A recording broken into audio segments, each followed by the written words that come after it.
향상되는 것 같습니다. 그 안실 오후에 또 현악도 하셔서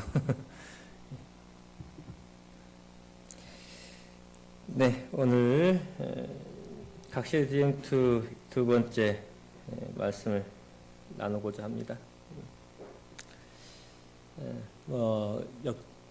요한계시록을 화요일, 금요일 몇 시간 다뤄가지고 7교회 1, 2, 3장을 몇 달 전에 다뤘었는데 그 내용하고 많이 중복되지만 그래도 선지자께서는 어떻게 이 초대교회를 바라보고 왔는지에 대해서 좀 같이 살펴보고자 합니다. 이 초대교회를 이렇게 표현합니다. 가장 위대한 승리를 가졌으나 가장 치명적인 위협을 안고 살았던 교회. 믿음의 승리를 가졌고 어떠한 적에게서도 어떠한 적의 공격에서도 살아남았지만 결국 무너진 교회. 7교회를 나눌 때에는 이렇게 좀 세세하게 나누지만 이것은 이제 가장 핍박이 심했던 때가 어떻게 몰락했는지, 이 세상과 타협을 했는지에 대한 이야기입니다. 마태복음 24장에 예수님께서 이렇게 말씀하십니다. 너희가 내 이름을 위하여 모든 민족에게 미움을 받겠다. 그래서 초대교회는 결국 미움을 받아서 핍박을 받고 죽습니다. 예수님께서 승천하실 때 몇 명이 모였어요? 네, 마가의 다락방에 120명이 모였습니다. 하지만 오순절 성령이 내리신 후에 하루에 3,000명의 개심자가 있었고 예루살렘에 큰 교회가 생겼습니다. 그리고 그 복음이 각지로 퍼지게 되었고 더더구나 이방 신들이 가장 흥왕했던 로마까지, 지금 우리가 이제 고린도 이야기를 읽으시지 않습니까? 현대교회 1차, 2차 선교 여행을 통해서 아시아 지역이라고 하는 지금의 터키라고 하죠, 우리가. 그쪽 지방에 이제 복음이 완전히 전파되었고, 사도 바울이 3년 반 동안 봉사했던 곳이 이제 고린도죠.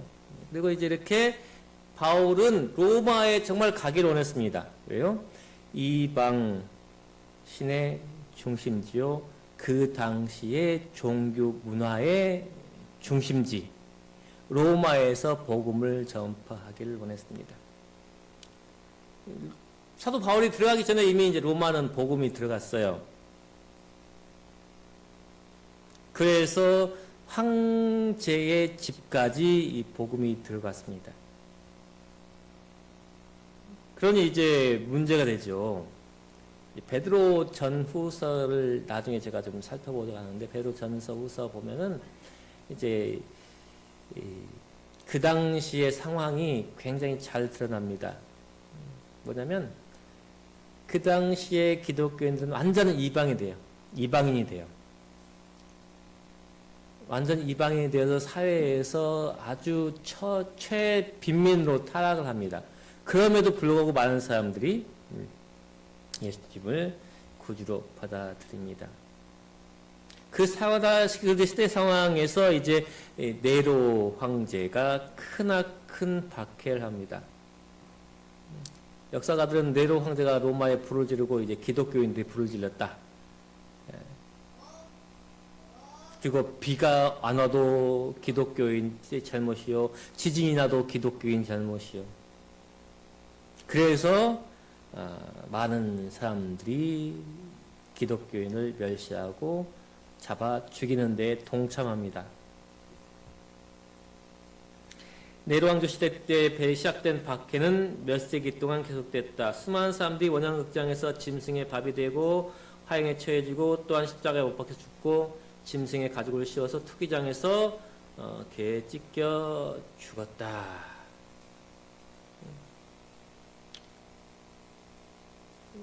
유행병, 즉 전염병이 생겨도 누구예요? 기독교인 책임. 비가 안 와도 기독교인 책임. 지금 규모 7.5 지진이 있었고 또 계속 여진이 있대요. 제가 지난주 목요일인가 봤으니까 그때 한 2,000명 정도 사상자가 나왔는데 아직 통계가 안 나왔기 때문에 몇만 명까지 할 수 있다고 합니다. 그런 것도 다 누구 책임이라고 돌려요? 기독교인. 로마, 특히나 이탈리아 그쪽에는 지진이 화산대가 있어서 지진이 꽤 많이 일어나요. 지진이 일어나도 기독교인.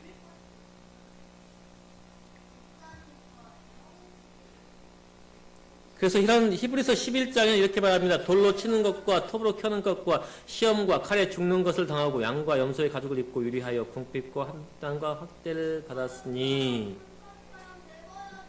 저희가 광야와 산중과 암열과 토굴에 유리했다. 그래서 햇빛 위에서 살 수 없기 때문에 잡히면 죽으니까 어디로 숨어들어요? 땅 속으로 숨어듭니다. 그것이 어디예요? 카타콤이라고 하는 로마의 지하 묘지입니다. 예수님께서도 어디에 묻히셨어요? 굴에 묻히셨잖아요. 그 당시의 무덤은 우리나라처럼 이렇게 하나 딱 파가지고 관 집어넣고 이렇게 봉분 위로 올리는 그런 곳이 아닙니다. 우리나라는 그런 동굴을 만들 수가 없어요. 왜냐하면 다 뭐예요? 흙이에요. 흙. 점토. 그래서 뭉치고 그리고 조금만 더 파고 들어가면 뭐 나와요? 아니요, 바위 나와요. 맞아요. 이제 바위 위에 물이 흐릅니다. 맞습니다. 그래서 바위 위에 물이 흐르기 때문에 이제 우물을 팔 때 바위가 나올 때까지 파 내려가야지 물이 그 위에 고입니다. 맞습니다. 물이 흐르고 그 밑에 바로. 그래서 이제 제가 옛날에 샘 파러 다닐 때 한 30-40m까지 파야지 안반이 닫힙니다. 바위가 나와요. 그 바위를 뚫고 나와야지 깨끗한 물이 나옵니다. 바위 위에 물은 흐른 지저분한 물이에요. 바위 밑에 그 바위를 뚫고 정말 지하수까지 파고 들어가야지 이제 좀 깨끗한 물이 나옵니다. 바위에 받쳤다. 그러면 이제 곧 있으면 물 나오겠다. 그러게. 근데 그 바위도 또 성질이 있어요. 이게 그냥 평범한 돌이면 안 돼요. 화강암 같은 그런 큰 안반이 받쳐야지 밑에 지하수가 깨끗합니다. 이 지역은 석회암지대예요. 석회암지대가 우리나라에는 별로 없어요. 저 고성이나 저쪽 가야 돼요. 그래가지고 굴이 생기는 곳이 석회암지대입니다. 물이 흐르고 물이 그 돌을 깎아내면 그게 굴이 생겨요. 고시동굴이라든가 그런 것들이 바로 동굴입니다. 근데 이 지역은 다 석회암굴이기 때문에 싹싹싹 팔면 들어가져요. 그리고 건조하기 때문에 그 파고 들어가가지고 이 묘지가 봉분을 그러니까 이 시체 하나만 넣는 것이 아니라 아파트식이에요. 1층, 2층, 3층, 4층, 5층까지 딱 집어넣어요. 파고 나서 왼쪽 집어넣고 오른쪽 집어넣고 또 모자라면 더 파고 들어가서 또 집어넣고. 그러니까 무덤이 길고 그것이 파고 더 들어가다 보면 뭐예요? 이제 서로 연결돼요. 그게 이제 그 당시의 무덤입니다. 그 무덤 속에 사는 거예요, 무덤 속에. 근데 이제 기독교인이 그리스도인들이 들어가면서 뭐예요? 이제 그걸 더 파고 들어간 거죠, 이제. 입구에 살면 금방 붙잡히니까 그 굴들을 잇고 해가지고 아주 그냥 개미굴처럼 만들어가지고 그 안에서 살다가 죽고 묻히고 그런 것입니다. 카타콤 무수한 사람들의 피난처가 되었다. 그리스도인들은 이 지하의 피난처에 죽은 그리스도인들의 시체를 묻었다. 또한 그들이 의심을 받고 그들에게 범죄 보호가 제거되었을 때 여기서 살았다. 그들은 믿음과 인내와 희망이 가득한 말로 서로 격려하며 궁핍과 괴로움을 견디었다. 그래서 그들이 그리스도인이라고 하는 징표로 서로 주고받은 것이 물고기 그림입니다. 왜 물고기 그리냐면 그 물고기라고 하는 헬라어가 예수는 그리스도요 하나님의 아들이다라고 하는 그 머리 글자를 딱딱딱 하면은 물고기라고 하는 단어가 나온대요. 익수수라고 하는. 그래서 이렇게 물고기를 그립니다. 물고기를 그려놓고 물고기를 그러면 이제 그리스도인이라고 하는 서로 표징이 되는 거예요. 그게 암호예요. 서로 그리스도인들의 암호로서 그 물고기 그림을 서로 주고받고 그런 것입니다. 그래서 터툴리안 역사가입니다. 기독교 역사가인데 기독교 역사가가 한 말이 그리스도인의 피는 씨다. 뭐요? 예수 그리스도인의 피가 흘려진 곳에 피 한 방울이면 뭐요? 거기에 괘씸자가 한 명이 생기는 거예요.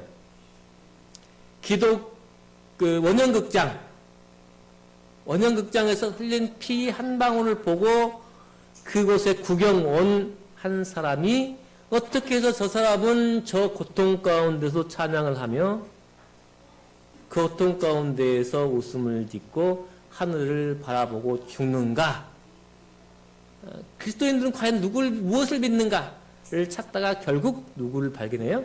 예수 그리스도를 발견하고 그들이 회심해서 카타콤으로 가고 붙잡혀서 다시 화영주의 불꽃으로 사라지는. 그래서 사단은 그리스도의 믿음을 박멸하길 원했으나 그 피가 흘려진 곳에서 수많은 믿음의 신자가 생기고 또한 그들이 그곳에서 다시 죽고, 그러므로 그리스도의 복음은 뭐예요? 온 세상에 퍼지게 된 것입니다. 우리가 당신들에게 목배임을 받으면 받을수록 우리의 수요는 더욱 증가할 것이다. 그리스도인의 피는 씨다 라고.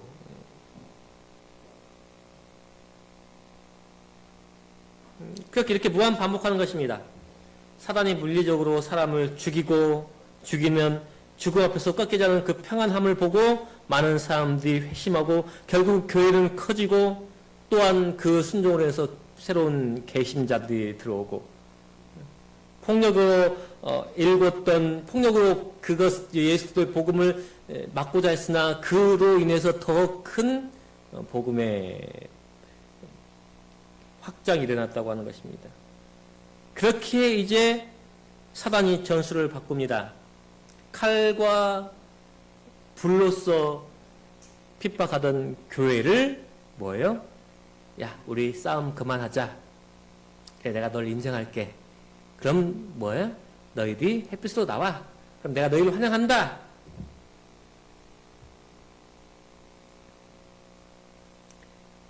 교회는 무서운 일에 봉착했다. 다른 어떤 일은 자기들의 신앙의 일부를 벌리고 변기하여 그리스도교를 부분적으로 용인하는 자들과 결합했다. 이게 가장 큰 문제점입니다. 그래서 이 엘렌 지 화이트 마지막 부분에 하는 이야기가 바로 그것입니다. 이것이 여전하다.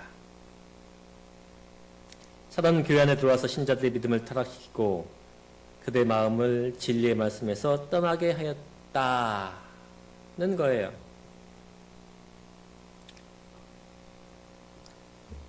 이탈리아, 즉 로마죠. 옛날 로마 이렇게 지중해 위쪽 로마가 트로이라고 하는 도시를 공격합니다. 결혼 문제로 인해서. 10년 동안 싸워요. 근데 트로이 성이 너무 견고하고 백성들이 너무 강하기 때문에 함락을 못 시켜요.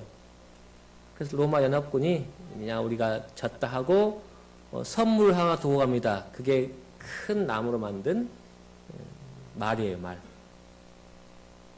그리고 이제 로마 연합군이 이제 배를 띄워서 멀리 보이지 않는 곳까지 수평선까지 멀리 물러납니다.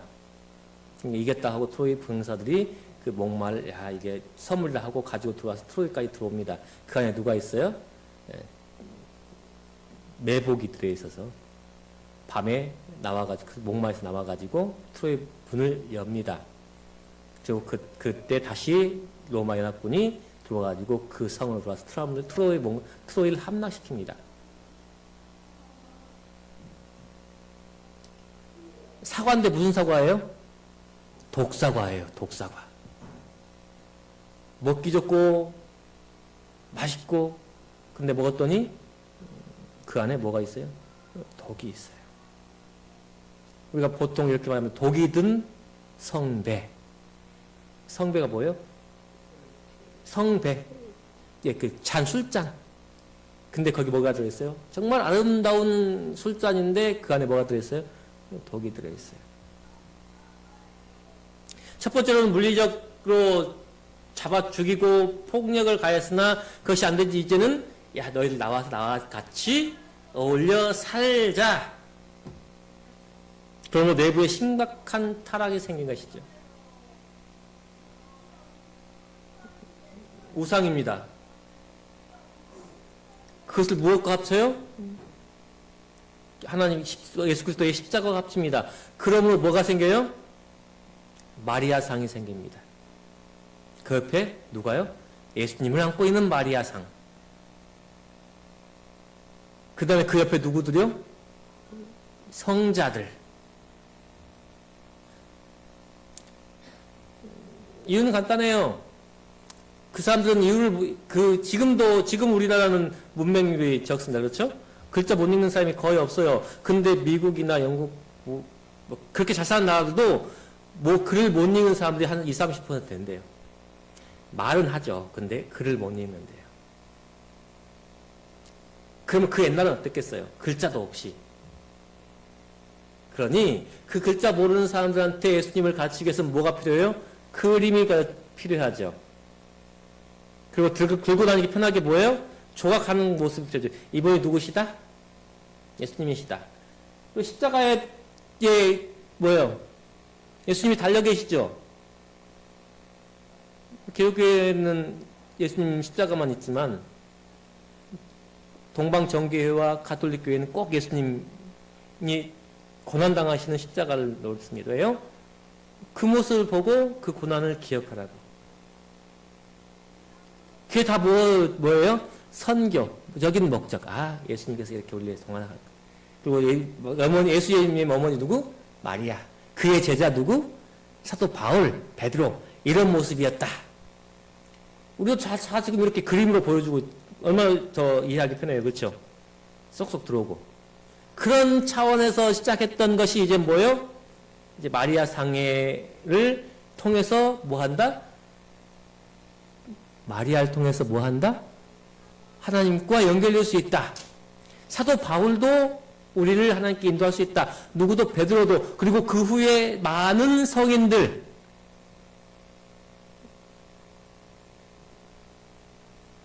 그들이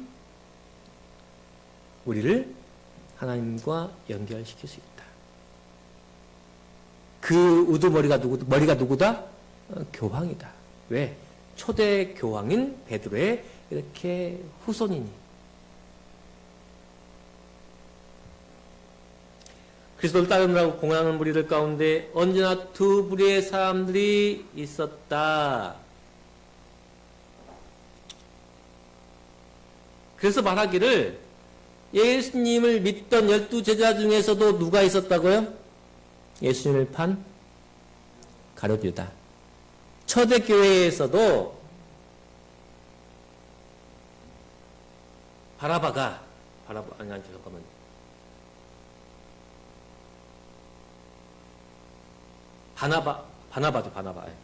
바나바가 자기 전세당 팔아가지고 교회 앞에 바치니 자기도 교회에서 좀 자리 찾아보겠다고 자기 밭을 다 팔았는데 판 값에 얼마를 감추고 일부만 바쳤던 아나니와 삽비라 부부가 한마디로 항상 뭐예요? 100% 순수하지는 않았다고 하는 것이 어느 시대든지. 하지만 하나님께서는 그것을 용납하셔요? 용납하지 않으셔요? 용납하셔요. 용납하셔요. 왜요? 아니면 가룟 유다를 왜 예수님께서 가룟 유다를 제자로 뽑아 들어드리시겠어요? 그분께서는 품성이 불완전한 자들로 더불어 사귐으로 당신의 가르침과 모범을 통하여 그들이 잘못을 깨닫고 고칠 기회를 주시기 위해서 가룟 유다를 뭐 했어요? 제자 중에 12제자 중에 두셨어요. 그러면 어느 상황이든지 어느 시대든지 하나님께 온전히 선신하는 자들과 그렇지 않은 자들이 같이 공존해요. 왜요? 그들의 무엇을 위해서? 구원을 위해서. 하지만 엘렌 G. 화이트가 여기서 강조하는 것이 무엇이냐면은 그 중에서 온전한 자들이 그 온전하지 않은 분들과 뭐 해야 된다고요? 늘 따라가면 된다고 안 된다고요? 따라가면 안 된다고요. 굳건하게 자기 신앙을 지켜야지. 그래, 우리가 뭐 해? 당신을 사랑하고 포용하니까 그래 나도 너가 하는 것을 좀 같이 해보자. 그러면 안 된다고 하는 것이에요.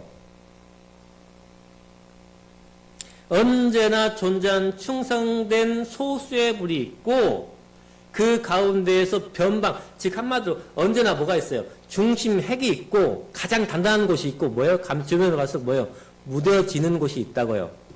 그 단단한 그 곳이 변하면 된다고 안 된다고요? 그건 안 된다고요. 중심은 항상 단단해야지 그 중심까지 무너지면은 부서진다고요. 충성스럽게 되려는 자들에게는 무엇이 필요하다고요? 투쟁이 필요하다는 거예요. 투쟁. 언제나 싸움이 필요해요. 하지만 그 싸움이 적을 무찌르고 넘어뜨리고 그래서 쫓아내는 투쟁이에요? 아니요. 자기 자신과의 투쟁이에요. 무슨 투쟁? 내가 뭐 하기 위해서? 바로 서기 위해서. 내가 바로 서기 위해서. 내 마음이, 내 신앙이 굳건하게 하기 위한 누구의 투쟁이에요? 누구와의 투쟁? 자기 자신과의 투쟁인 거예요. 자기 자신과의 투쟁. 예수님께서 유다와 싸웠다고 하면은, 그거 어떻게 봐줘요?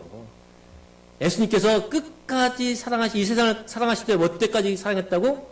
끝까지 사랑하신 말씀이 바로 그거예요. 우리가 다른 사람들을 사랑할 때 끝까지 사랑하려면 내 자신이 뭐 해야 돼요? 단단해져야 돼요. 내 자신이 단단해야지.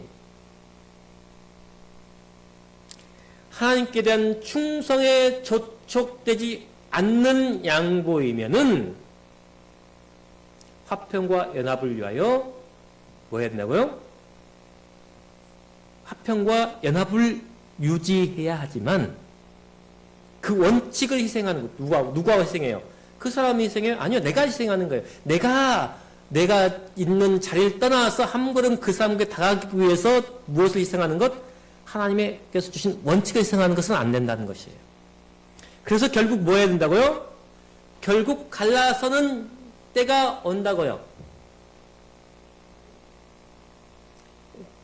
여전히 고난한 길을 갈 것인지 아니면 편안한 길을 갈 것인지 결국 그 때가 올 거라고 하는 거예요. 분리되는 때가 와요. 하지만 그 전까지는 어떻게 해야 돼요?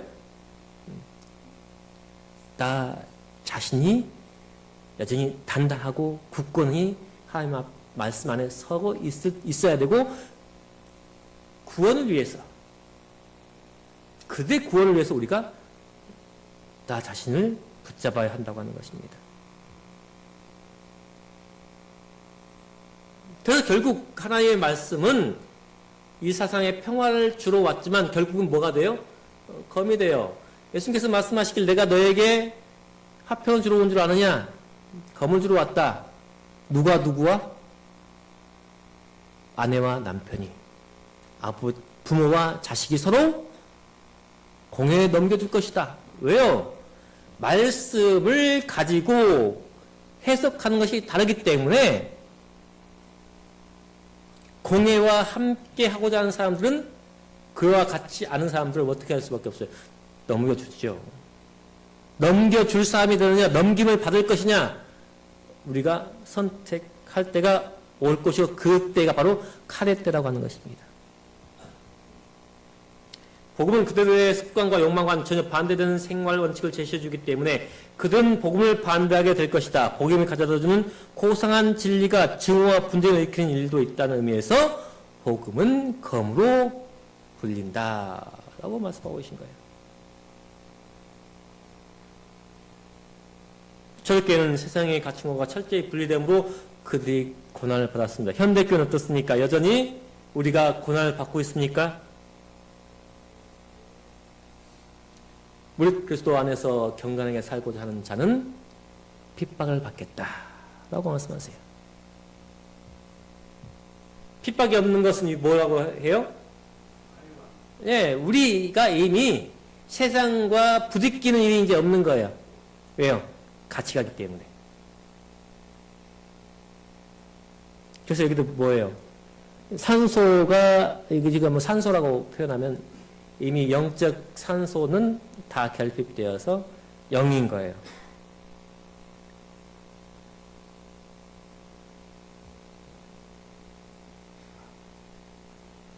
그리스도교가 세상에서 인기가 있는 유일한 이유는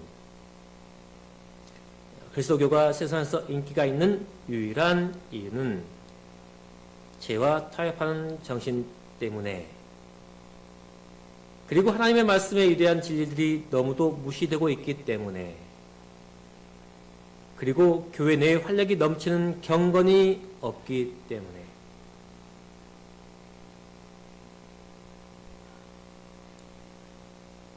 그래서 저는 몇 번 우리 화요일 금요일에 말씀드린 적이 있어요. 제7 안식일에서 재림교회가 이제 기독교로서 인정받은 것은 좋은데, 그렇죠. 근데 우리의 정체성이 우리가 우리 되는 모습이 그것 때문에 많이 사라지고 있다라고 하는 느낌을 제가 받는다.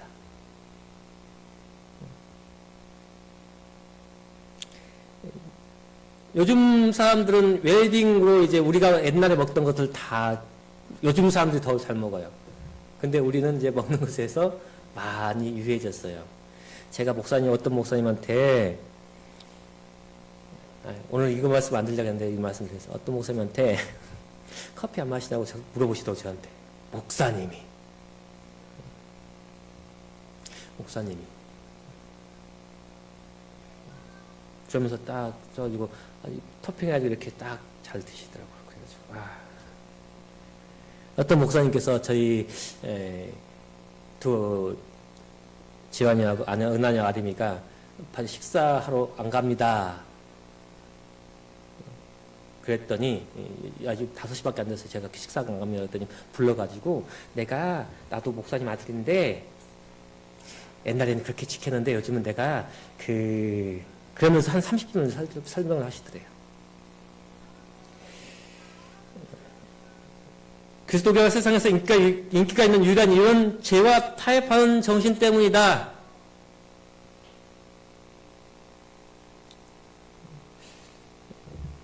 그래서 제가 한 2, 3주 동안 꽤 힘들었어요. 초대교회의 신앙과 능력에 등산할 때에 뭐라고요? 핍박의 불길은 다시 타오를 것이다. 초대교회의 신앙과 능력에 대선할 때 핍박의 불길은 다시 타오를 것이다. 우리가 이 편안할 때에 무엇을 고대해야 돼요? 핍박을 좀 고대해야 돼요. 제가 이 세상 사는 것이 좀 어려워지는 것을 기대해야 돼요. 내 신앙이 굳건해지고 있는가, 아니면 굳건한 위에 그 말씀에 굳건히 서 있는가를 시험하는 것이 바로 그것이기 때문에 불편해야 돼요. 조금은 좀 불편해야죠. 삶이. 그것을 바로 각시대에 대한 두 번째 장에서 말씀하고 있습니다. 그 다음부터는 정말 계속 핍박이에요, 핍박. 그리고 마지막 시대에 갈수록 이제는 우리가 그렇게 살아야 된다고 말씀하셔요. 우리의 말씀이, 하나님의 말씀이 우리에게 능력이 되는지, 그래서 내가 영적으로 투쟁하고 살고 있는지, 이 세상에서 좀 삶이 힘들어져 보이고 있는지, 그것을 우리가 나의 영적인 삶에 비춰보시고, 정말 마지막 시대의 우리의 삶이, 시대적으로는 마지막이라 할지라도 나의 삶은 몇 번 말씀드렸지만 얼마 남은지 모르지 않습니까? 그렇다면 내가 지금 이 세상의 삶 속에서 하나님을 향한 삶으로, 생활로 좀 불편함을 느끼고 있는지, 아니면 여전히 그냥 편하게 살고 있는지 점검하고, 그래야 아버지 안에서 고통받는 시험 있는 삶, 그 삶으로 그리스도께서 우리의 희망으로 다시 우리 마음속에 일어나는 모두 삶 되시길 간절히 바라며 오늘 마치도록 하겠습니다.